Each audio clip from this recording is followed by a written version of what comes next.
एक समय देवर्षि नारद जी ने जगत पिता ब्रह्मा जी से फाल्गुन मास के कृष्ण पक्ष की एकादशी का विधान पूछा। तब ब्रह्मा जी ने बताया कि विजया एकादशी का व्रत पुराने और नए पापों का नाश कर देता है।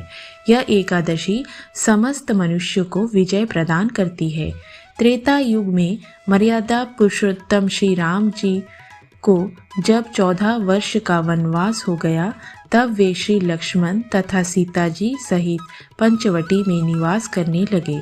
वहां पर रावण ने जब सीता माता का हरण कर लिया था, तब श्री रामचंद्र जी और लक्ष्मण अत्यंत व्याकुल हुए और सीता जी की खोज में चल दिए। घूमते घूमते जब वे मरणासन जटायु के पास पहुँचे तो जटायु उन्हें सीता जी का वृत्तांत सुनकर स्वर्गलोक चला गया। कुछ आगे जाकर उनकी मुलाकात सुग्रीव से हुई और उन्होंने बाली का वध किया। हनुमान जी ने लंका में जाकर सीता जी का पता लगाया और उनसे श्री रामचंद्र जी और सुग्रीव की मित्रता का वर्णन किया।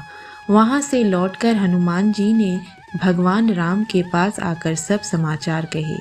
श्री रामचंद्र जी ने वानर सेना समेत लंका को प्रस्थान किया। जब श्री रामचंद्र जी समुद्र के किनारे पहुँचे, तब उन्होंने मगरमच्छ से भरे उस अगाध समुद्र को देखकर लक्ष्मण जी से कहा कि इस समुद्र को हम किस प्रकार से पार करेंगे। तब लक्ष्मण ने कहा, हे पुराण पुरुषोत्तम, आप आदि पुरुष हैं, सब जानते हैं। यहाँ से आधा योजन दूर पर कुमारी द्वीप में वग्धालभ्य नाम के मुनि रहते हैं। उन्होंने अनेक ब्रह्मा देखे हैं। आप उनके पास जाइए, वो जरूर इसका उपाय निकालेंगे। लक्ष्मण जी के इस प्रकार के वचन सुनकर श्री रामचंद्र जी वक्लदभ्य ऋषि के पास गए और उनको प्रणाम करके बैठ गए। मुनि ने भी उनको मनुष्य रूप धारण किए हुए पुराण पुरुषोत्तम समझकर उनसे पूछा कि हे राम, आपका यहाँ आना कैसे? मैं अपनी सेना सहित यहाँ आया हूँ और लंका जीतने जा रहा हूँ।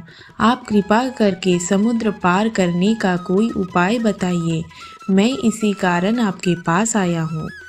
वग्धालभ्य ऋषि बोले, हे राम, फाल्गुन मास के कृष्ण पक्ष की एकादशी का व्रत करने से निश्चय ही आपकी विजय होगी।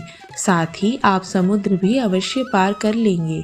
फिर ऋषि ने राम जी को इस व्रत की विधि बताई।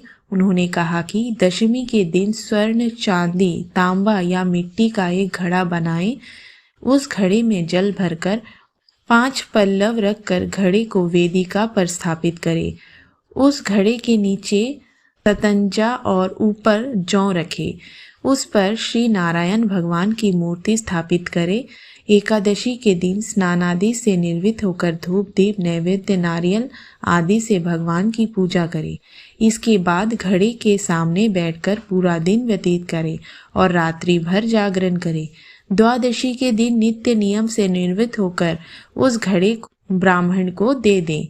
हे राम, यदि आप इस व्रत को सेनापतियों सहित करेंगे तो आपकी विजय अवश्य होगी।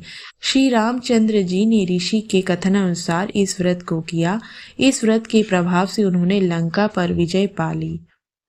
कहते हैं, जो कोई मनुष्य विधि पूर्वक इस व्रत को करता है, उसकी दोनों लोकों में अवश्य विजय होगी।